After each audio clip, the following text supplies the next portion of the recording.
सीताराम पदाम्बुजो मधुकर इन्मानसं दीयते। सीताराम गुणावली निशिदेवा युज्यते।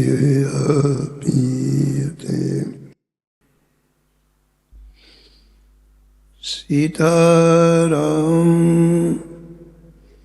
विचित्र रूपमनिशं यश्चक्षुषोर्भूषणम्। सीताराम सुनामधामनिर्तं तं सद्गुरुं संभजे।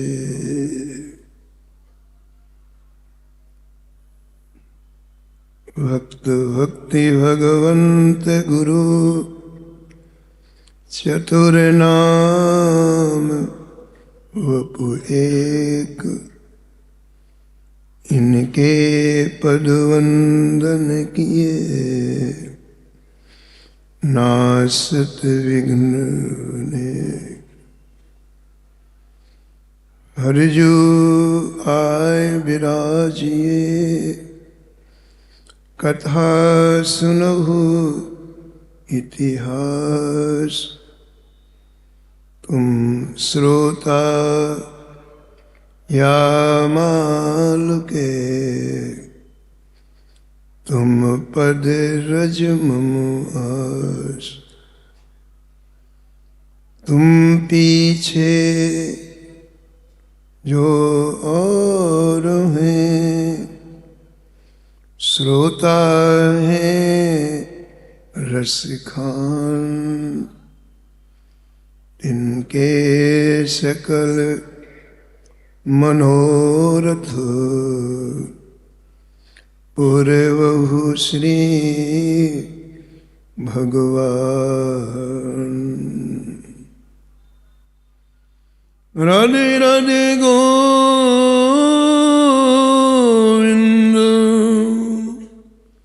गोविंद राधे।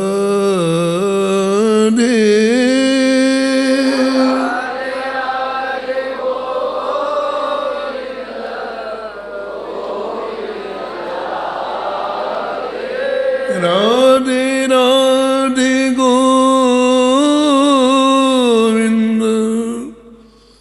गोविंद राधे।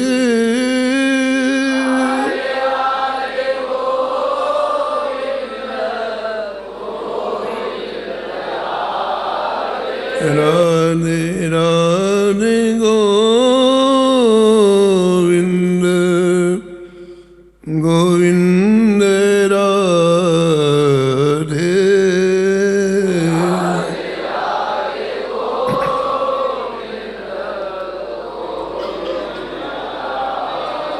राधे राधे गोविंद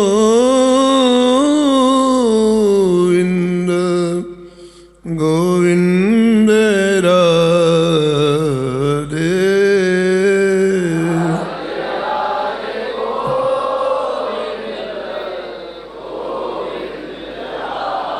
गोविंद राधे बोलो गोपाल राधे।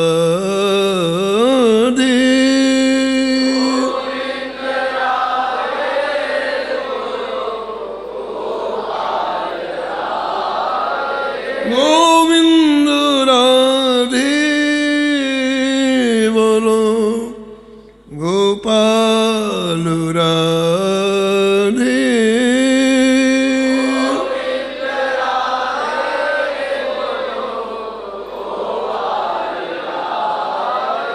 राधे राधे गोविंद गोविंद राधे।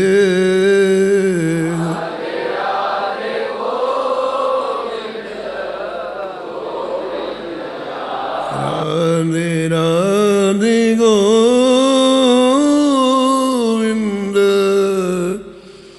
गोविंद राधे।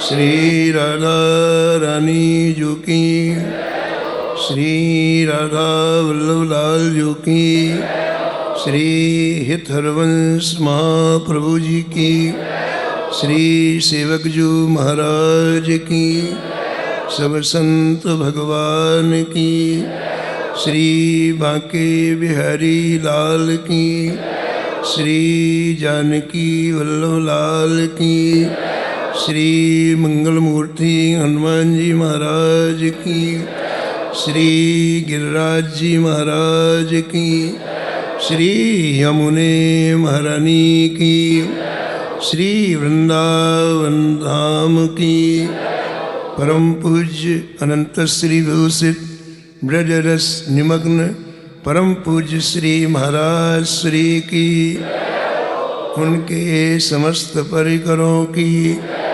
जय जय श्री राधे।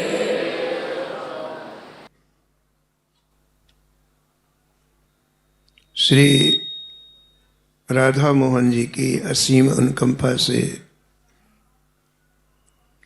विश्व ब्रह्मांड की सर्वश्रेष्ठ स्थली श्री धाम वृंदावन के इस पवित्र प्रांगण में श्री राधा रस केली, जहाँ निरंतर श्री महाराज श्री के द्वारा निकुंज की लीलाओं की वर्षा होती है, जहाँ का एक एक कण राधा नाम गुंजार करता है। ऐसा लगता है कि यहाँ की प्रत्येक वस्तु राधा नाम से ही बनी हुई है। आप सभी के हृदय में तो श्री राधा नाम झंकरित होता ही है, लेकिन यहाँ की दीवारों से भी राधा नाम झंकृत होता है। यहाँ जितनी वस्तुएं दिखाई पड़ती हैं, हमें भले वो जड़ पदार्थ के रूप में दिखाई पड़े, लेकिन श्री महाराज श्री का ऐसा प्रभाव है कि जैसे जनाबाई के कन्नों से विट्ठल विट्ठल की आवाज़ आती थी, ऐसे श्री राधा रसकेल की हर वस्तु से राधा राधा की आवाज़ आती। ऐसे दिव्य पवित्र प्रांगण में हम सभी को पूज्य महाराज श्री की छत्र छाया में भगवान के लाडले प्यारे दुलारे संतों के परम पावन चरित्र में अवगाहन करने का सौभाग्य प्राप्त हो रहा है।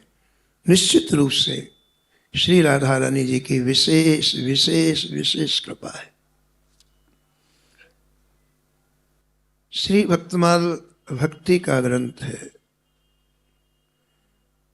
और भक्तमाल के टीकाकार श्री प्रियादास जी महाराज ने ग्रंथ प्रारंभ करने के पहले भक्ति महारानी का दिव्य श्रृंगार विविध उपकरणों से किया है।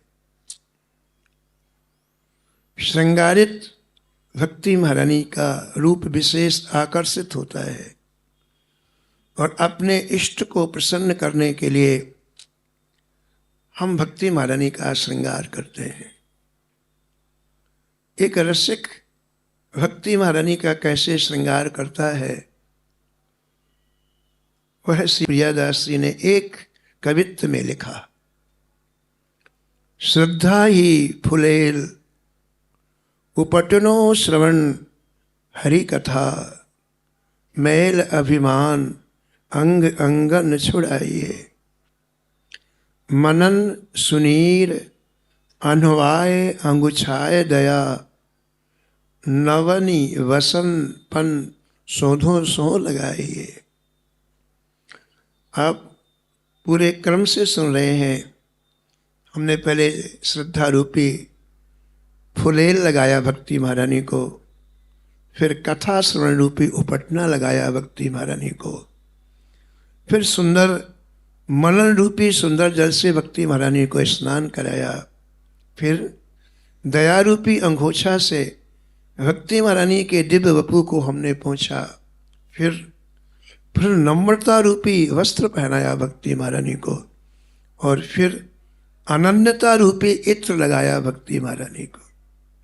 अनन्यता बने तो रघुबर से बने, या बिगड़े भरपूर, तुलसी बने जो और थे, वाह बनवे में धूर। एक भरोसो, एक बल, एक आस विश्वास, अनन्यता। अब केवल एक ही जगह है, दूसरी जगह है ही नहीं है।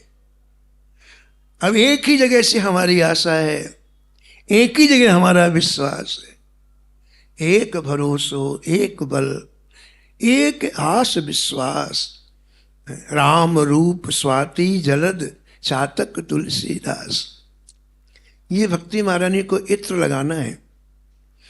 और आगे प्रियादास जी महाराज कहते हैं, आभरण नाम हरि, साधु सेवा कर्ण फूल, मानसी सुनथ संग अंजन बनाइए। वस्त्र और इत्र लगाने के बाद भक्ति महारानी को हम आभूषण पहनाते हैं। रसिक जन कहते हैं कि श्री हरि का नाम, श्री कृष्ण का नाम, श्री राम का नाम, यही भक्ति महारानी का आभूषण है, आभरण है। आभरण से विशेष श्रृंगार प्रकाशित होता है, ऐसे ही नाम से भक्ति महारानी प्रकाशित होती हैं। आभरण आभूषण कई तरह के होते हैं, बहुत मूल्यवान होते हैं, कई उससे भी ज़्यादा मूल्यवान होते हैं, कोई उससे भी ज़्यादा मूल्यवान होते हैं। ऐसे प्रेमियों, नाम भी कोई व्यक्ति कंठ से लेता है, कोई व्यक्ति जीभ से लेता है, और कोई व्यक्ति प्राण से लेता है। नाम की गहराई जितनी होगी, भक्ति महारानी उतनी जल्दी प्रसन्न होंगी। कुछ श्री महाराज श्री अपने प्रवचनों में श्री नाम में बहुत जोड़ देते हैं। कलयुग केवल नाम आधारा, सुमिर सुमिर नर उतर ही पारा। कलयुग में हमारा आधार केवल नाम है। आधार ना हो तुम यहाँ नहीं बैठ सकते, पता चले जाएंगे। आधार जरूरी है, आधार के बाद फिर शेष चीजें होती हैं। यह कलिकाल मलायतन, मन कर देख विचार, श्री रघुनाथ नाम तजी, नाहिन आन आधार। वो सब ये कहते हैं किसी के कहने से नहीं, जबरदस्ती नहीं। इस भक्ति पथ की, इस भावराज की, इस अध्यात्म पथ की प्रत्येक बात को विचार करके अंदर ले जाओ। आवेश में कोई काम करेंगे, जल्दीबाजी में कोई काम करेंगे, उतनी जल्दी वो निकल जाएगी। विचार करना है हमको। विचार करके हम यदि कोई चीज ग्रहण करेंगे तो जीवन की अंतिम श्वास तक रहेगी। कहते हैं आप विचार करो, जिस वातावरण में आप रह रहे हो वो वातावरण आपका सहायक नहीं है। मलायतन का तात्पर्य होता है चारों तरफ ही गंदगी गंदगी, विकार विकार। उन विकारों के बीच में हम सुरक्षित कैसे रहे? मन कर देख विचार, अरे मन तू देख, विचार कर। ऐसे वातावरण में, ऐसी स्थिति में श्री रघुनाथ नाम तजी, कृष्ण नाम को छोड़ करके, राम नाम को छोड़ करके, राधा नाम को छोड़ करके अब कुछ भी आश्रय सहारा नहीं है। बस यही एकमात्र आश्रय, इसी को पकड़ना है और जबरदस्त पकड़ना है। राम जप राम जप राम जप बावरे, घोर भवनीर निधि नाम निज नावरे। ये विशाल भवसागर है, इस भवसागर में डूबने से कोई बचा ही नहीं। जो व्यक्ति इस आया भवसागर में डूब गया। इसलिए सावधान करते हैं श्री गोस्वामी जी कि तू पागलपन में मत रहना। बावरे, अरे बावरे, जल्दी से जिह्वा से नाम का स्पर्श करा, जल्दी। क्यों? घोर भवनीर निधि। कोई पूछने वाला महाराज कितनी गहराई में आप चले गए कुछ पता नहीं। घोर भवनीर निधि। बस एक बात है, यदि जिह्वा में आपके नाम होगा तो आपकी पॉकेट में नाव होगी, नाव जिससे पार जाते हैं। जिह्वा में नाम होना यानी आपकी जेब में नाव होना, बोट नाव होना। और जब चाहो जेब से नाव निकालो, बैठो, वो सागर को पार कर जाओ। एक किराए की नाव होती, एक अपनी नाव होती है। किराए की नाव बुलानी पड़ेगी, मंगानी पड़ेगी, तब तक तो डूब जाओगे। लेकिन अपनी नाव होगी, निकाला, बैठे, पार हो गए। भगवान नाम अपनी निजी नाव है। राम जप राम जप राम जप बावरे, घोर भवनीर निधि नाम निज नाव। कैसा सुंदर ठाकुर जी ने कृपा किया है, अनुग्रह किया है। एक को पकड़ने के बाद किसी को पकड़ने की आवश्यकता ही नहीं है। आहा, एक ही साधन सब रिद्धि सिद्धि साधरे। केवल नाम, वो भी जिह्वा में स्पर्श कराना है महाराज जी। कोई शर्त नहीं नाम की कि कौन सी दिशा है, कि बाएं बैठे हैं कि दाएं, कौन से आसन, कुछ भी नहीं है। एक ही ऐसी चीज है जिसके साथ कोई शर्त नहीं है, बाकी हर चीज के साथ शर्त है। एक ही साधन, एकमात्र संसार का शास्त्रों का, वेदों का एकमात्र सर्वोत्कृष्ट साधन है, वो है नाम। एक ही साधन सब रिद्धि सिद्धि साध रहे। आप जो चाहो देता है, जो चाहो। आप संसार की वस्तुएं चाहो तो उपलब्ध करा देगा, आप परलोक की वस्तुएं चाहो तो उपलब्ध करा देगा, और यदि आप जुगल सरकार का प्रेम चाहो तो उपलब्ध करा देगा। अब कहीं हिलने डुलने की आवश्यकता नहीं है, अब पेट का पानी भी हिलाने की आवश्यकता नहीं है। एक, बस एक, जीवा में केवल नाम, बाकी नाम को करना है, बाकी आपको कुछ भी नहीं करना। आप बिल्कुल एक जगह बैठे रहो। एक ही साधन सब रिद्धि सिद्धि साधरे, ग्रसे कलि रोग जोग संयम समाधि रे। कोई प्रवास से लच्छेदार बातें कहे तो सुनने में बड़ा आनंद आता है, लेकिन पता होना चाहिए नाम के सिवा जितनी चीजें हैं कलयुग ने सबका गला पकड़ के रखा है। आप बताओ, जिसका कोई गला पकड़ के रखे वो आपका कोई कल्याण कर सकता है? एक गोस्वामी जी कह रहे हैं, सबका गला पकड़ के रखा है कलयुग ने, कोई बाएं दाएं नहीं कर सकता। ग्रसे कलि रोग जोग संयम समाधि रे। ध्यान देने की बात है मैंने, अपने मन को चारों तरफ से एकाग्र करो। नहीं, एक बार भटके तो गए। ग्रसे का मतलब होता है मुख में कोई चीज रखनी। योग उसके मुख में है। योगा योगा करते हो ना, योग कलयुग के मुख में है। ग्रसे कल रोग योग। संयम की बात करते, संयम कलयुग के मुख में है, साधन कलयुग के मुख में है। समाधि की बात करते हो। पूज्य महाराज श्री स्वामी अखंडानंद जी कहते हैं, अंदर सिनेमा चल रहा है और आंखें बंद करके समाधि का नाटक करते हो। स्वामी जी कह रहे अखंड दुनिया को फालतू में काहे को आप प्रभावित करते हो यार? अंदर तो सिनेमा चल रहा है, बाहर समाधि लग रहा है। क्या बात। ग्रसे कल रोग जोग संयम समाधि रे। और आगे भलो जो है पोच जो है, दाहिनो जो बाम रे। प्रेमियों, सृष्टि में जो आया है, चाहे वो अच्छा हो चाहे वो बुरा हो, चाहे वो नास्तिक हो चाहे आस्तिक हो, जब मरेगा तो पीछे पीछे यही कहा जाएगा, राम नाम गोपाल नाम। वो भले नास्तिक हो और कुछ नहीं कहा जाएगा। जब मरेगा और उसकी अर्थी जाएगी तो सब लोग यही बोलेंगे, राम नाम सत्य है, गोपाल नाम सत्य है, और कोई साथ देने वाला नहीं है। भलो जो है पोच जो है, दाहिनो जो बाम रे। राम नाम ही सो अंत सभी को काम रे। और जो अंत में काम ही आना, तो बाबा अभी से क्यों ना उसका आश्रय ले लें। जब और कोई है ही नहीं, एक ही चीज है, तो बुद्धिमानी तो यह है कि हम अभी से पकड़ ले। एक गोस्वामी जी ने एक ग्रंथ लिखा है माजी, वरवय रामायण। वरवय रामायण में लिखा है, एक ही एक सिखावत जपत न आप। अरे भैया जब इतनी मूल्यवान चीज है तो कोने में बैठ के लग जाओ, रा रा रा रा रा रा रा, कृष्ण कृष्ण कृष्ण कृष्ण, राम राम राम राम। तब तो आपने वस्तुतः कुछ समझा। लेकिन हम क्या करते हैं, हमने चार पांच चीजें सुन ली, कहीं प्रवचन हुआ वहां सुना दी, उसने दूसरे को सुनाई। कोई माला लेके राम नाम नहीं करता, कोई एकांत में भजन नहीं करता। बताओ, ये कह रहे हैं गोस्वामी जी। तो पूछा गोस्वामी जी से, महाराज भजन कौन नहीं करने देता है? जब पता है कि इतनी मूल्यवान चीज है तो भजन कौन नहीं करने देता? बोले महाराज इनके लाखों जन्म के पाप है ना, वो कहते हैं देखो तुम राम राम करोगे, राधे राधे, जब हमको निकलना पड़ेगा।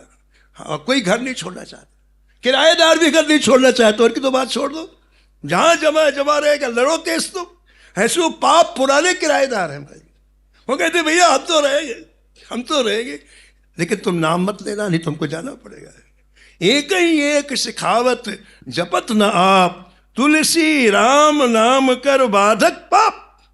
कोई पड़ोसी बाधक नहीं है, कोई रिश्तेदार बाधक नहीं है, कोई हमारे संसार का भी। हमारे अंदर जो पाप बैठे हैं वो हमें नाम नहीं लेने देते। एक दूसरी बात लिखी बरवे रामायण में, मरत कहत सब कहाँ सुमिरहु राम। आप देखेंगे परिवार में जब किसी की मृत्यु होने लगती है तो पूरा परिवार घेर लेता है। जब अंतिम समय किसी का आता है तो परिवार, रिश्तेदार या जो संबंधियों को घेर लेते हैं, और वो उस मरने वाले से कहते हैं राम राम कहो, राम राम कहो। कोई कुछ साथ में नहीं जाएगा। उसको सिखाते हैं जिसकी मृत्यु होने वाली है, कृष्ण कृष्ण कहो, राधे राधे कहो, कोई चीज साथ में जाने वाली नहीं। गोस्वामी जी उसको कहते हैं एक ही एक सिखावत। मरने वाले व्यक्ति को जो सिखा रहे हैं, इनको पता है कि 6 महीने के बाद या 6 साल के बाद हमारी भी यही स्थिति होगी, हम भी ऐसे लेटेंगे। जो सिखा रहे हैं उनको पता है कि चाहे 10 साल के बाद भी हम भी ऐसे ही लेटेंगे और फिर हमारे मुख से कुछ नहीं निकलेगा। तो हम आज से क्यों ना नाम लेना प्रारंभ कर ले? जब हमको पता है कि कोई चीज साथ में नहीं जानी, तो बुद्धिमानी ये है कि आज से ही नाम लेना प्रारंभ क्यों ना कर रहे? मरत कहत सब कहाँ सुमिरहु राम, तुलसी अब नहीं जपत समुझ परिणाम। तो ग्रसे कल रोग जोग, संयम समाधि रे, भलो जो है पोच जो है, दाहिनो जो बाम रे, राम नाम ही सोवंत सब ही को काम रे। जग नभ वाटिका, ये संसार आकाश की वाटिका है। आकाश की वाटिका कैसी होती है? देख लो, बड़े सुंदर फूल खिले हुए हैं, बड़े सुंदर फल, खा नहीं सकते हो आप। आकाश की वाटिका को देख लो, लेकिन उसका उपयोग नहीं कर सकते हो। फूलों को देख लो, फलों को देख लो, लेकिन उसका उपयोग नहीं कर सकते हो। संसार नभ वाटिका है, जग नभ वाटिका रही है फल फूल रे, धुआं कैसे धौर हर देख तू ना भूल रे। इस वाटिका को देख करके अपना जीवन नष्ट मत कर देना। क्योंकि ये वाटिका यूं 1 मिनट में आई, 1 मिनट में गई। आप देखते हैं आकाश में छोटे छोटे बादल होते हैं, और हवा से यूं आएंगे, फिर वो हाथी का सिर बन जाएगा, फिर उसके टांग बन जाएगी, उसके कान बन जाते हैं। कभी देखना आप, और 1 मिनट में दूसरा झोंका आया, कान कहीं चला गया, सूंड कहीं चल गया, कहीं हाथी के पैर चले गए। ऐसे संसार है महाराज। ये जो जगनम वाटिका है ऐसे ही है, 1 मिनट में आई, 1 मिनट में गई। इसमें हमें अपने आप को भूलना नहीं। जग नभ वाटिका रही है फल फूल रे, धुआं कैसे धौर हर देख तू ना भूल रे। राम नाम छाड़ जो भरोसो करे और रे। अब ऐसी स्थिति में, इस कलयुग में भगवान नाम छोड़ करके, हरि नाम छोड़ करके, कृष्ण नाम छोड़ करके, राधा नाम, यदि तू किसी का भी भरोसा करता है, निष्कर्ष की बात सुनो आप, ये सब बात अंतर हृदय की है, ये प्रवचन की नहीं है। सारी चीज मन को संबोधन कर रहे हैं, मन ही भजन करना है और मन ही बागी है। तूफान मन ही तो मजा तो नहीं। इसलिए सारे प्रवचन मन के लिए हो रहे हैं। ये भक्तमाल मन के लिए हो रही है, मन ही श्रोता है। अगर आपने उसको माइन्यूटली नहीं सुना, उसको यदि आप सूक्ष्मतापूर्वक नहीं सुनोगे, तो बात मन में नहीं बैठेगी। और मन में ही बैठाना है। इस भक्तमाल का एक ही रहस्य है कि भक्तमाल का एक एक सेट मन में बैठे, कथा नहीं सुनाना है, मन में बैठाना है। तो गोस्वामी जी कहते हैं राम नाम छाड़ियो भरोसो करे और रे, तुलसी परोसो त्याग मांगे क्रूर कौर रे। ठाकुर जी के नाम को छोड़ करके दूसरी चीजों से तू अपने आप को यदि सुखी करना चाहता है तो ऐसा है कि परोसी हुई थाली को लात मार करके टुकड़े टुकड़े घर घर मांग रहा है। परोसी हुई थाली रखे, नाम का आश्रय परोसी हुई थाली, तृप्त होके पालो और ऐसा पालो कि फिर अभाव हमेशा के लिए दूर हो जाए। तो आपने उसको तो खिसका दिया और टुकड़े मांगते हो यहाँ घूम रहे हो। इसलिए इस कलिकाल में, यह कलिकाल मलायतन, मन कर देख विचार, अच्छी तरह से हम विचार करें फिर आगे का काम करें कि इस समय कोई चीज कारगर नहीं है, केवल सुनने की नहीं। वेद पुराण शास्त्र में जो चीजें लिखी हैं और केवल सुनो आप, कार्य प्रैक्टिकल नहीं है। प्रैक्टिकल केवल केवल केवल श्री राम है। इसलिए विवेकवानों है कि जो मौसम में फसल होती है उस फसल को बोए। गेहूं का मौसम है और आप दूसरे अनाज को बोगे तो नहीं होगा, उस मौसम में वही फसल होगी। इस कलयुग में एक ही फसल होगी, वो है हरि नाम की, दूसरी चीज होगी नहीं, वो आप होगी नहीं, उसका प्रोडक्शन, उसकी उत्पत्ति नहीं होगी। इसलिए ये विचार करना है, यह कलिकाल मलायतन, मन कर देख विचार, श्री रघुनाथ नाम तजी नाहिन आन आधार। और इस तरह से महाराज पूर्ण समर्पण से जो श्री ठाकुर जी का नाम लेते हैं, पूर्ण समर्पण, यदि अनन्यता पूर्वक, ठीक है, अनन्यता पूर्वक ही नहीं महाराज जी, प्राणों से, नाम प्राणों से ले हम।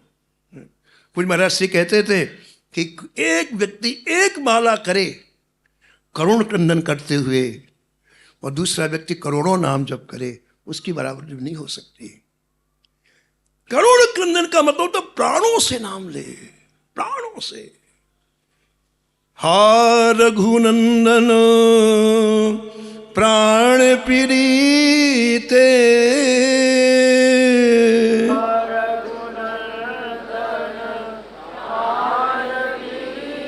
तुम बिन जियत बहुत दिन बीते, बहुत दिन बीते, बहुत दिन बीते, बहुत दिन बीते। एक बार आशुतोष भगवान शंकर पराम्बा पार्वती जी को भक्तमाल सुनाई। महाराज इतना रस आया पार्वती जी को भक्तमाल में, जैसे कथा पूरी हुई तो पराम्बा पार्वती जी ने हाथ जोड़ के कहा, महाराज मैं तभी आज प्रसाद पाऊंगी जब किसी भक्त का मुझे दर्शन कराओ। मुझे नहीं पता था भक्त इतने महान होते हैं। आज आपने भक्तों का चरित्र सुनाया तो मुझे लगा कि इनसे श्रेष्ठ कोई है ही नहीं, आज मुझे किसी एक भक्त का दर्शन कराओ आप। भगवान ने कहा चलो हमारे साथ चलो, हम दर्शन कराते हैं। तो आशुतोष भोलानाथ भगवान शंकर के साथ पराम्बा पार्वती जी चली और सीधे कैलाश से भगवान श्री कृष्ण सखा अर्जुन के महल के दरवाजे पर आए। दरवाजे पर द्वारपाल खड़े थे। भगवान शंकर ने पूछा कि भाई हमें अर्जुन जी से मिलना है। द्वारपालों ने कहा कि महाराज वो बहुत अंतापुर में गहरी नींद में सो रहे हैं, इसलिए अभी मिलना संभव नहीं हो पाएगा। अब पार्वती जी बार बार कहे जल्दी चलो जल्दी चलो, भक्त का दर्शन करना है, भक्त का दर्शन करना है। द्वारपाल बोले कि अंतापुर में श्री अर्जुन जी सो रहे हैं, मालिक सो रहे हैं और जब उठेंगे तभी दर्शन होगा। तो शंकर जी ने कहा कि श्री कृष्ण को बुलाना चाहिए। आंख बंद की और भगवान श्री कृष्ण ने कहा कि महाराज जल्दी आओ, हमें अर्जुन जी का दर्शन करना है, आप जगाओ, हमें दर्शन करना है। महाराज इनकी और कृष्ण जी की इनकी चलती है महाराज जी, जब वो बुलाते तो ये जाते हैं, ये बुलाते तो वो आते हैं। 1 मिनट में श्री कृष्ण जी प्रकट हो गए, लेकिन अकेले नहीं महाराज जी, साथ में उनके उद्धव जी थे, रुक्मणी जी थीं, सत्यभामा जी थीं, सब उपस्थित हुए। शंकर जी ने कहा हमारे पार्वती जी को श्री अर्जुन के दर्शन करने की बड़ी तीव्रता है, आप जल्दी जगाएं। भगवान तुरंत शयन कक्ष में गए, वहाँ देखा कि अर्जुन सो रहे हैं। अर्जुन के सिराने पर सुभद्रा जी बैठी हुई हैं और धीरे धीरे पंखा कर रही हैं। श्री कृष्ण को देखते ही सुभद्रा जी खड़ी हो गई, उनके स्थान पर सत्यभामा जी बैठ गईं और वो श्री अर्जुन जी को पंखा करने लग गईं। मारे दूसरी तरफ श्री रुक्मणी जी बैठ गईं। उद्धव जी ने एक पंखा ले लिया और उद्धव जी भी वायु करने लग गए, पंखा करने लग गए। अब एक थोड़ी देर के बाद उद्धव जी सत्यभामा को देखते हैं, सत्यभामा उद्धव जी को देखते हैं। भगवान श्री कृष्ण ने कहा क्या बात है, ये आश्चर्यचकित होकर एक दूसरे को क्यों देख रहे हैं? तो श्री कृष्ण ने कहा कि भाई क्या बात है, आप लोग कुछ कहना चाहते हैं? उद्धव बोले जय जय हाँ। अर्जुन के रोम रोम से श्री कृष्ण नाम की धुन निकल रही है। सोते हुए अर्जुन के रोम रोम से श्री कृष्ण नाम की धुन निकल रही है। रुक्मणी जी पैरों के पास बैठी थी, सत्यभामा सिर के पास बैठी थी। रुक्मणी ने कहा कि नाथ इन पैरों से श्री कृष्ण नाम की झंकृति हो रही है। अब भगवान उठे और भगवान समीप में आए। भगवान ने कान लगाया, श्री कृष्ण श्री कृष्ण श्री कृष्ण श्री कृष्ण। अर्जुन के प्रत्येक रोम रोम से श्री कृष्ण की आवाज निकल रही। जब वो गहरी नींद में सो रहे हैं, कल्पना करो आप कितना नाम का अभ्यास अर्जुन जी ने किया होगा। नाम का अभ्यास कैसा होता है क्या है? बाहर से सारे कार्यों को करते हुए अर्जुन जी ने कितनी प्रियतापूर्वक नाम लिया होगा कि आज सोने में रोम रोम से श्री कृष्ण नाम निकल रहा है। तो उनको जगाना तो भूल गए श्री कृष्ण, और महाराज जी अर्जुन के पैरों को दबाना चालू कर। इतने यदि ठाकुर को प्रसन्न करना है ना, राधा रानी को प्रसन्न करना है ना, बिल्कुल एक ही काम, बस समर्पण पूर्वक नाम बोलो, आप क्रंदन पूर्वक नाम बोलो, करुण क्रंदन पूर्वक नाम बोलो, बिल्कुल दूसरा कुछ करने की आवश्यकता नहीं है। इतने प्रसन्न हुए श्री कृष्ण इनके रोम रोम से नाम सुन करके, और कुछ नहीं किया, चरणों को दबाने लगे बैठ के। अर्जुन के चरणों को दबा रहे और ठाकुर जी के सुकोमल कर कमल। और जब अर्जुन को दबाया महाराज जी ना, और गहरी नींद लग गई, इतना सुख मिला। और ठाकुर जी कई युक्तियां जानते चरण दबाने की, और गहरी नींद में 70% 100% सो गए, गहरी नींद में सो गए। अब भोले बाबा दरवाजे में बैठे हैं कि ये जाके जगाएंगे, फिर हमको आवाज लगाएंगे, आवाज ही नहीं आ रही। शंकर जी पार्वती जी बार बार कहती हैं आपने कहा था भक्त का दर्शन कराएंगे, कितनी देर हो गई यहाँ खड़े खड़े।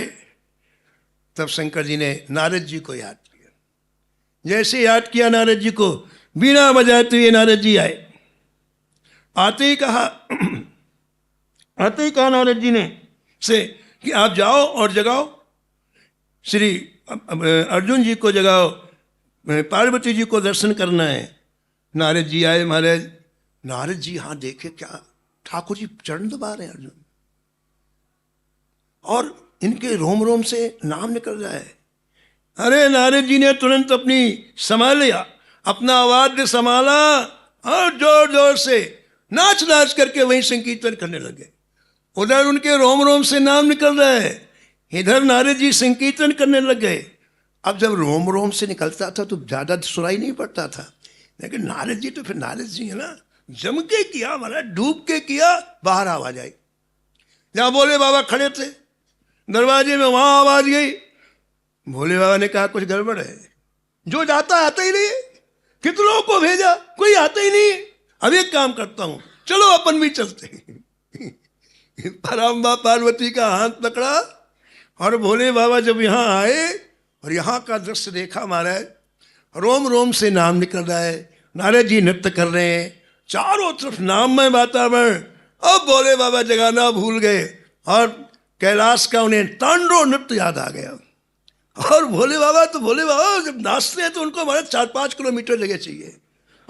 उछले एक बार और जो नृत्य करना प्रारंभ किया, पराम्बा पार्वती जी ढोलक बहुत अच्छा बजाती हैं। हाँ, आपको कभी सीखना हो तो उनका स्मरण करके फिर ढोलक बजाना सीखना। तो पार्वती जी फिर वो पीछे क्यों रहे, उन्होंने ढोलक बजाना प्रारंभ किया और महाराज सारा वातावरण नाममय हो गया। अब मन कृष्ण कृष्ण कह लीजिए, अब मन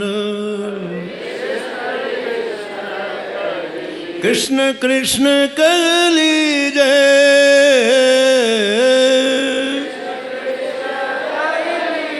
अब मन कृष्ण कृष्ण कह लीजिए, अब मन कृष्ण नाम अमृत रस रसना,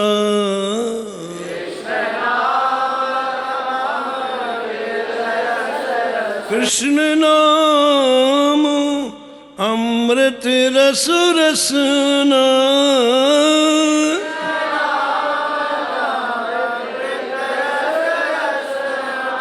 त्रसावंत हुए पीजे, त्रसावंत हुए, अब मन कृष्ण कृष्ण कह लीजिए, अब मन कृष्ण नाम है सारे जगत में,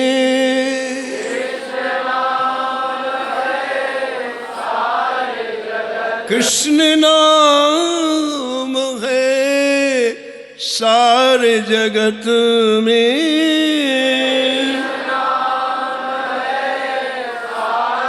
साधु समागम कीजिए, साधु रे मन कृष्ण कृष्ण कह लीजिए, रे मन रूप कुंवर धर ध्यान कृष्ण को,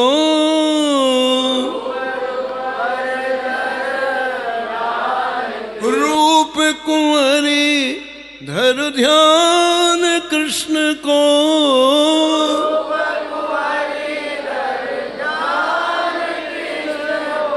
कृष्ण हेतु तन छीजे,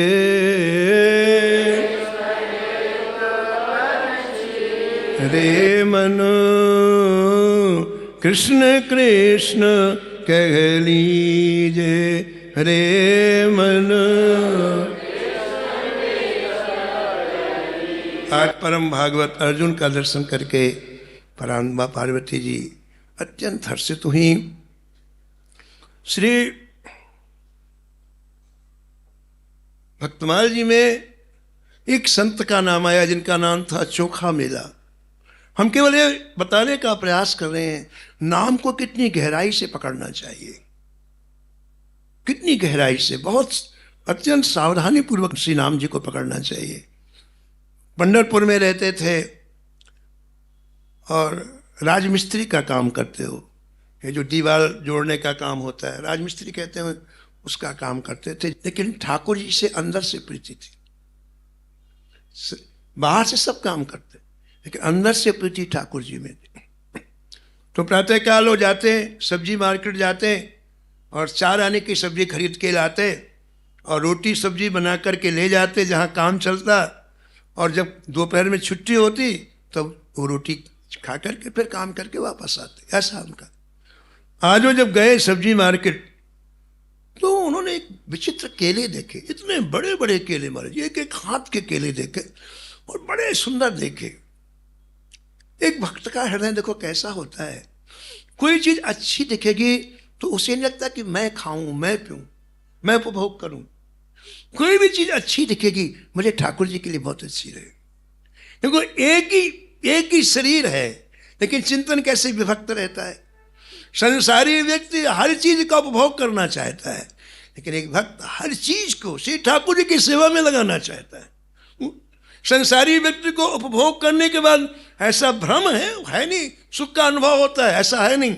ऐसा होता तो कई अभी बिल्कुल परम सुखी हो जाते, एक भी सुखी नहीं है। इस भ्रम में ही सब डूबे जा रहे हैं कि इसमें सुख है, इसमें सुख है।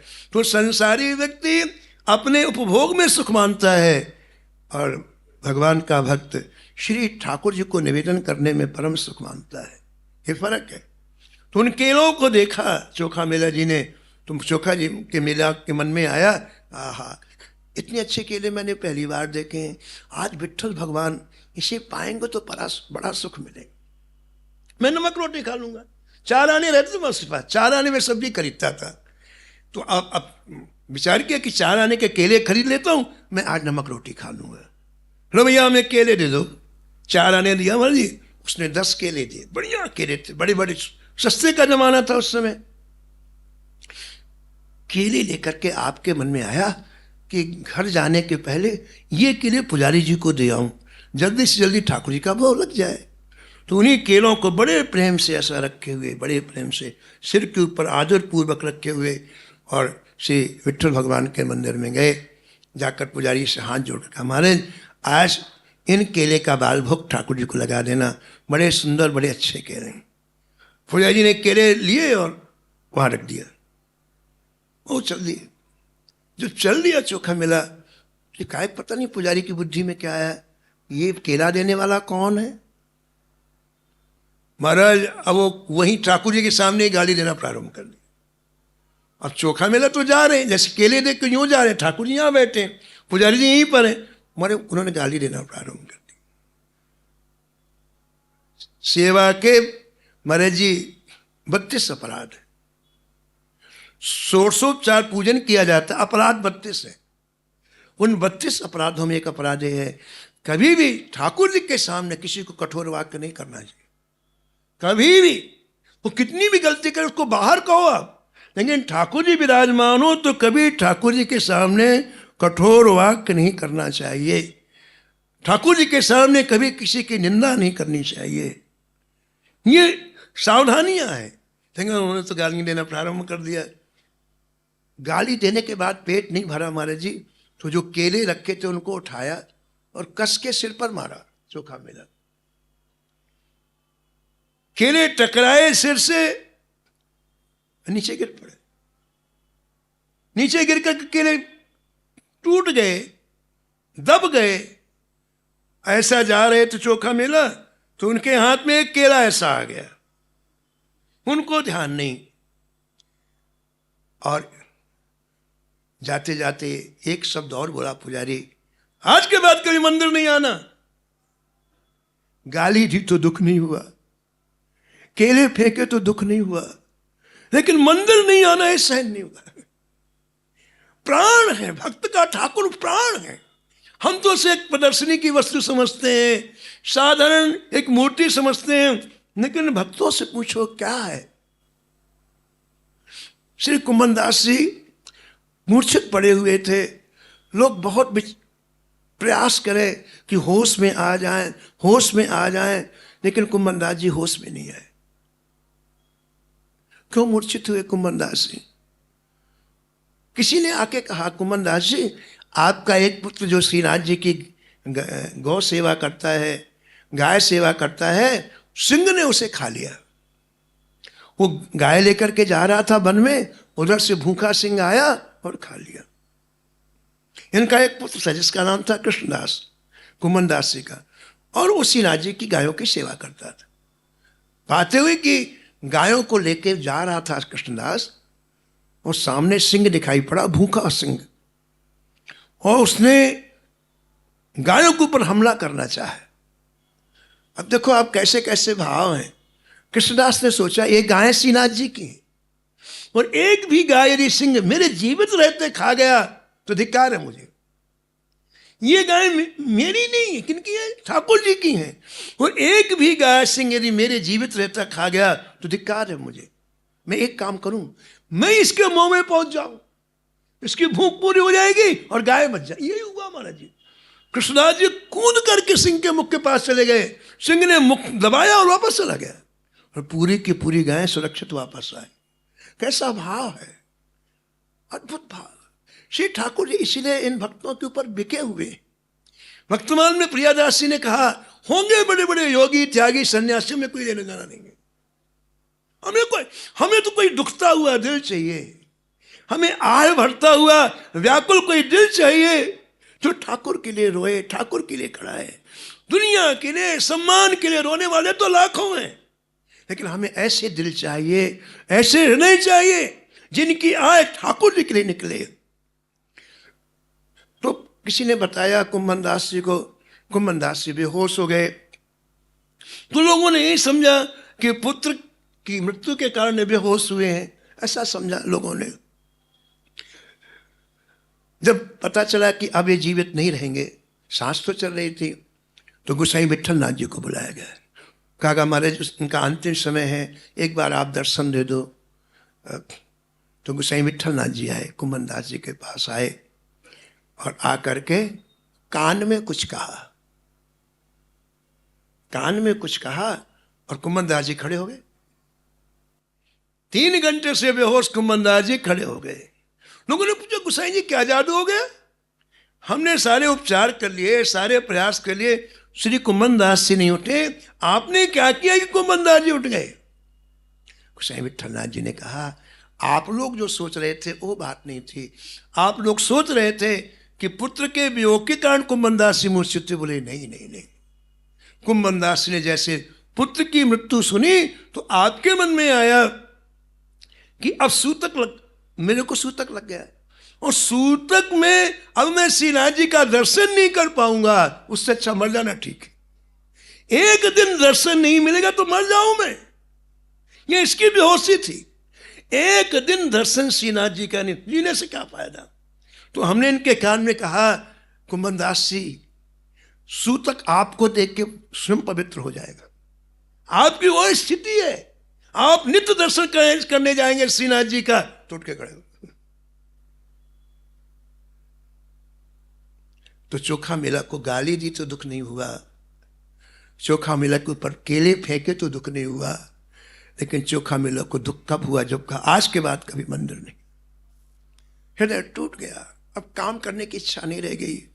कुटिया में जाके खूब रोया, चोखा मेला खूब रोया, एक ही बात बार बार कहे, हे विट्ठल भगवान, यदि मेरी चीज आपको पसंद नहीं थी तो मेरे अंदर तो भाव क्यों दिया? भाव भी तो देने वाले आप हैं कि केले ले लो। यदि मेरी चीज पसंद नहीं तो आप भाव नहीं देते, और मुझे यदि आपने भाव दिया है तो आपने खाया क्यों नहीं? खूब रोए। महाराज, ये सृष्टि 1000 बार नष्ट हो जाए ठाकुर कोई फर्क नहीं पड़ता, और होती है। अनंत ब्रह्मांड में कोई ब्रह्मांड आज खत्म हो रहा है, कोई कल, अनंत ब्रह्मांड रोड लय को प्राप्त होते हैं, ठाकुर जी कोई फर्क नहीं पड़ता है। ठाकुर जो जैसा कर रहा है उसको फल मिला, ठाकुर कोई रोल नहीं है उसमें। जो जस करे सुतस फल चाखा, जो जैसा कर रहा है कोई फर्क नहीं पड़ता ठाकुर जी, ठीक है। लेकिन भक्त की आंख में यदि आंसू आ जाए तो ठाकुर की व्याकुलता बढ़ जाती। चोखा मेला को रोते देखकर श्री ठाकुर को इतना दर्द हुआ, विट्ठल भगवान को इतना दुख हुआ, ठाकुर जी ने उठ करके अपना दरवाजा बंद कर लिया, गर्भगृह का दरवाजा अंदर से बंद कर लिया। प्रातः काल पुजारी लोग आए सेवा करने के लिए विट्ठल भगवान की। ये पहली बार इतिहास में हुआ कि ठाकुर जी अंदर से दरवाजा बंद कर लें। बाहर तो प्राय लोग लगाते हैं, ताला लगाते हैं, लेकिन ये पहली बार ऐसा हुआ इतिहास में कि अंदर से दरवाजा बंद हो गया।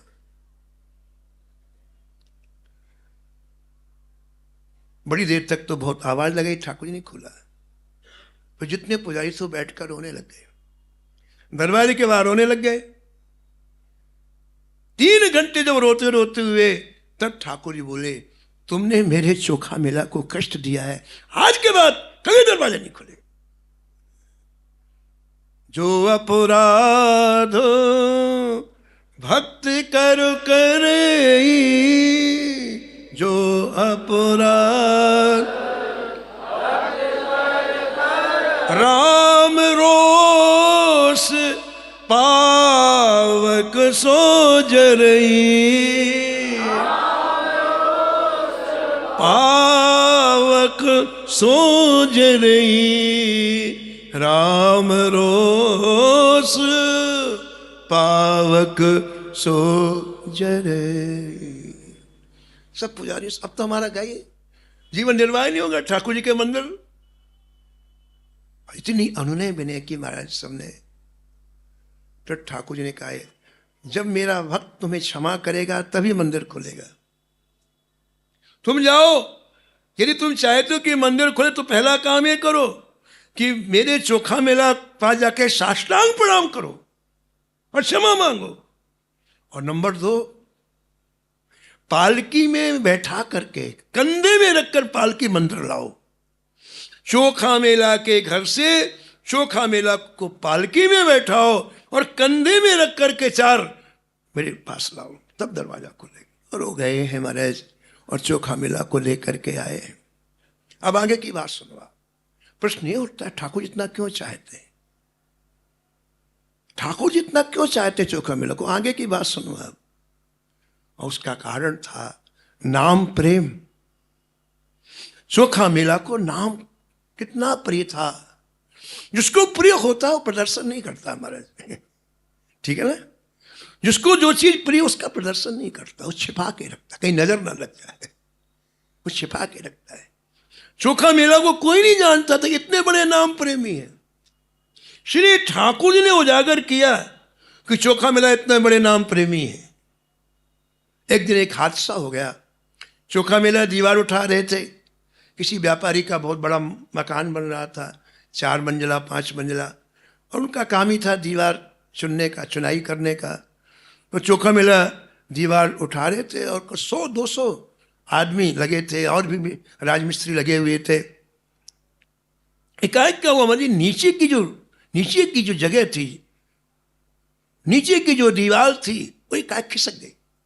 ऐसा होता है कई बार, छत गिर पड़ती है, कुछ हो जाता है। तो नीचे की दीवार जैसे खिसकी आगे की ओर, ऊपर की दीवार नीचे, और नीचे बहुत बड़ा गड्ढा था। उस गड्ढे में 200 आदमी एक साथ गिरे, ऊपर से ईंटें गिरी और वो दब गए। करीब 50 फीट नीचे गड्ढा था। सबकी मृत्यु हो गई, सबकी मृत्यु। श्री नामदेव जी श्री विठ्ठल भगवान के पास जाकर के बोले कि जय जय, भक्तराज चोखा मेला चले गए। हमने कहा ब्रह्मांड नष्ट हो जाए तो ठाकुर की आंख में आंसू नहीं आते, लेकिन कोई भक्त का वियोग हो जाए तो ठाकुर जी कैसे रोते हैं, इसके लिए शब्द नहीं है। भगवान मायूस हो गए और मायूस होकर नामदेव जी से कहा, नामदेव तुम एक काम करो, तुम वहां जाओ और वहां खुदाई कराओ और मेरे चोखा मेला की हड्डियां लेकर के आओ, मेरे चोखा मेला की हड्डियां लेकर के आओ और वो हड्डियां मेरे मंदिर के सामने समाधि के रूप में स्थापित करो। मैं चोखा मेला की इस हड्डी की समाधि को वो रोज देखूंगा तो मुझे राहत मिलेगी। नामदेव जी ने कहा, जय जय, सैकड़ों मजदूर दबे हैं, सैकड़ों लोग दबकर मर गए हैं, मुझे कैसे पता चलेगा कि ये चोखा मेला की हड्डी है? भाव में भरकर विठ्ठल भगवान बोले, नामा मेरे चोखा की हड्डियों की पहचान है, उठा के कान में लगाना, उसमें विठ्ठल विठ्ठल की धुन निकलेगी। उन हड्डियों से विठ्ठल विठ्ठल की धुन निकलेगी। जिन हड्डियों में विठ्ठल नाम की धुन निकले वो मेरे चोखा की हैं, और जिनमें नहीं निकले वो चोखा की नहीं। श्री नामदेव जी ने आज्ञा पालन किया है, गए हैं, मिट्टी हटवाई है और वहाँ से ऐसे परीक्षण कर करके चोखा मेले की हड्डियों की संग्रह किया है और फिर विठ्ठल भगवान के सामने पधराया है और ठाकुर जी प्रसन्न। ऐसी गहराई से नाम ले, हड्डियों में व्याप्त हो जाए नाम महाराज, मृत्यु के बाद भी नाम निकले। ऐसी गहराई से जो नाम लेते हैं वो भक्ति महारानी को आभूषण पहनाते, आभूषण का श्रृंगार करते हैं। भगवान को बहुत प्रिय है जो केवल नाम से प्रीति करता है। सब तरफ से चित्तवृत्ति हटा करके एक जगह लगाए, भगवान उसके पीछे पीछे घूमते हैं। हनुमान नाटक में लिखा है कि जब कोई धोखे से राम कहता है, हनुमान नाटक में लिखा है जब कोई धोखे से राम कहता है तो हनुमान जी कूद करके वहां आते हैं और उसकी चरण रस को अपने माथे में लगाते हैं। इतना प्रेम, इतना प्रेम। कोई धोखे से भी नाम कहे तो हनुमान जी कूद करके आते हैं और नाम लेने वाले की चरण रस को अपने माथे में लगाते। मैंने लिखा हुआ है कि एक अली किशोरी जी थे, अली किशोरी जी थे, तो उनको अपनी पत्नी से बड़ा लगाव था। अली किशोरी जी को पत्नी से बड़ा लगाव था, लेकिन काल अपने हिसाब से चलता है। कुछ ही दिनों में उनकी पत्नी की मृत्यु हो गई। अब वो जितना ज्यादा लगाव था उतना ज्यादा व्याप्त हुआ। ध्यान दो आप, इस लगाव को मोड़ना है, नहीं तो बाद में बहुत परेशान करेगा। जिसका जहां भी लगाव, इससे कोई मतलब नहीं है, लेकिन इसको मोड़ोगे नहीं तो बाद में बहुत परेशान होंगे हम। 10 जगह सबका लगाव होता है, कोई भी हो, चींटी से लेके ब्रह्मा तक 10 जगह सबका लगाव होता है। जननी, जनक, बंधु, सूत्र धारा, तन, धन, भवन, सुहृद परिवारा, ये 10 जगह लगाव सबका होता है। अब करना क्या है? ये जो लगाव है, ये जो ममता है, इसको वहां से खींच करके प्रिया प्रीतम के चरणों में जोड़ना है। यही उपासना है, यही आराधना है। सब कहे ममता ताग बटोरी, वस्तु पदार्थ अलग बात है महाराज जी, यहां तो अंदर का काम है ना, सारा खेल मन का है। मन फंसा हुआ है तो वस्तु पदार्थ देना ना देना बराबर है, क्या है। लेकिन मेन चीज को हिट करना चाहिए। ये जो अनेक जन्मों से हमारा लगाव 10 जगह है, अब मानव जीवन प्राप्त करने के बाद उसे वहां से खींचो। खींच के बाद अगर लगाओगे तो फिर परेशान करेगा, ये भी है, उसको तुरंत लगाओ। सब कहे ममता ताग बटोरी, मम पद मन ही बांध बर डोरी। तो इनको पत्नी में लगाव हो गया और जब वियोग हुआ तो भयंकर कष्ट हुआ, भयंकर पागल हो गए बोले। घर से निकल गए, किशोरी नाम था इनकी पत्नी का, और जहां जाते किशोरी किशोरी किशोरी किशोरी करते रहते। लोग पागल समझ के कोई ध्यान ही नहीं देता। अब जहां मन आ जाए उधर चल देते, और संयोग एक बार चलते चलते चलते चलते चलते बरसाना आ गए। उनको तो ध्यान था कि बरसाना है, लेकिन जिधर पागलपन था चलते चलते बरसाना आ गए।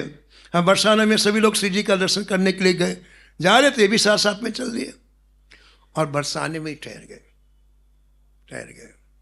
दिन में तो लोग बाग रहे तो कहीं कोने में बैठे किशोरी किशोरी करते रहते, रात में मंदिर बंद हो जाए तो सुनसान हो जाए। तो ये अली किशोरी जी महाराज जी मंदिर के पीछे बैठ के ऐसा करुण क्रंदन करते, किशोरी किशोरी किशोरी किशोरी किशोरी।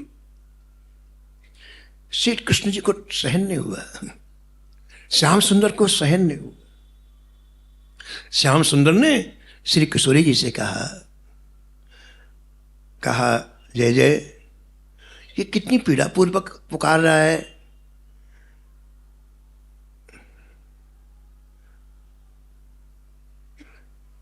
कितनी दर्दपूर्वक आपका नाम ले रहा है। तो आपको अपने नाम की लाज रखनी चाहिए। वो बोले अपनी पत्नी को, लेकिन असली नाम तो आपका ही है किशोरी, बाद में कोई रखा ले, असली नाम तो आपका ही है। तो आपको इतने दर्दपूर्वक पीड़ा पूर्वक पुकार रहा है, तो आपको अपने नाम की लाज रखनी चाहिए है। तो आप इसको दर्शन दो। श्याम सुंदर ने जैसे कहा वैसे श्री जी ने तुरंत महाराज महल से निकल करके दर्शन दिया। अब इसने जैसे विश्वान किशोरी को देखा वैसे इसको मारे वो किशोरी भूल गई, अपनी वो पत्नी भूल गई, और उस रूप माधुरी में ऐसा छक गया कि महाराज बस देखता ही रह गया। कुछ भाई जी ने बड़ी प्यारी पंक्तियां लिखी हैं, बहुत प्यारी। राधा से भी लगता मुझको, गाओ। राधा से अधिक प्रिय राधा नाम, अधिक प्रिय। ठाकुर जी कह रहे हैं कि मुझे राधा से भी राधा नाम बहुत प्रिय है। राधा शब्द कान में पड़ते, राधा शब्द खिल उठती ही कली अपार। राधा नाम कोई सुनाता है मेरे कान में, जैसे जाता है तो मेरा हृदय कमल खिल जाता है, ठाकुर जी कहते हैं। आगे ठाकुर जी कहते हैं मेरी कीमत किसी को जानना हो तो आज बताता हूं। हर व्यक्ति कीमत होती है, फूल की कीमत, माले की कीमत।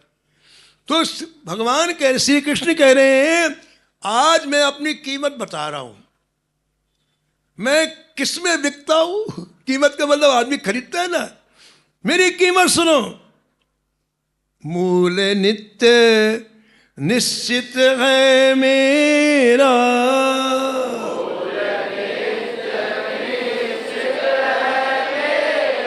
मूल नित्य निश्चित है मेरा,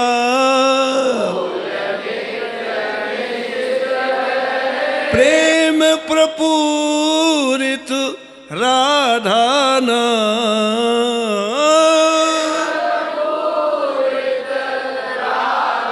प्रेम की चाशनी में डुबोकर एक बार कोई राधा नाम खरीद ले। प्रेम प्रपूरित राधा नाम,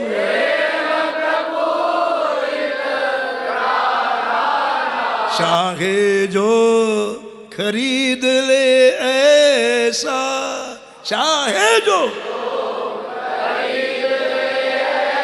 मुझे सुना कर राधा नाम, मुझे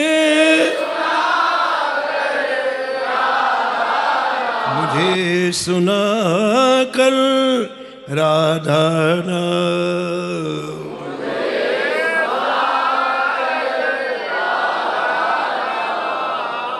ललित किशोर जी लिखते हैं राधा नाम की गति न्यारी, राधा नाम की गति न्यारी, राधा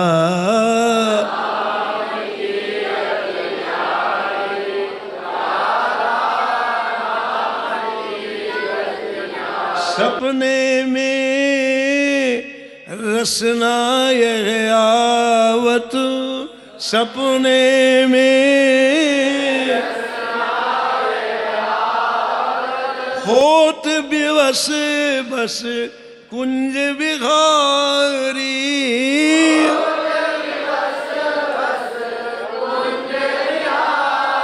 सुंदर दिव्य किशोर वैष्णव, सुंदर दिव्य किशोर वैष्णव, बानी मधुर रहत एक सारी, बानी श्री वृंदावन वास निरंतर,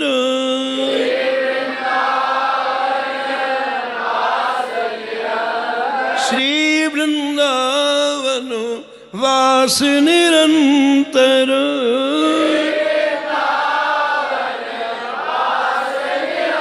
पावत ललित किशोरी वारी, ललित राधा नाम की गति न्यारी, राधा राधा नाम ही सो काम, राधा नाम ही सो काम, राधा नाम परम धन मेरे,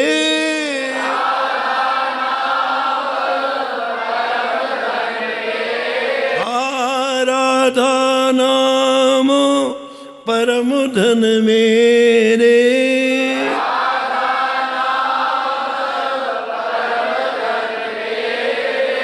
कल्पद्रुम अविराम, कल्पद्रुम राधा नाम लिए सुख दर से,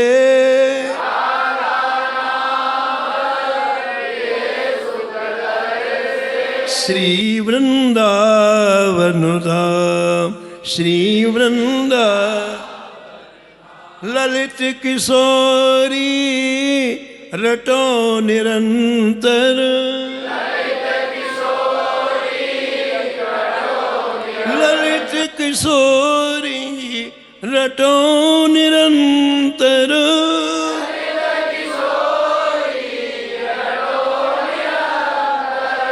राधा राधा नाम, राधा राधा नाम ही सो काम, राधा।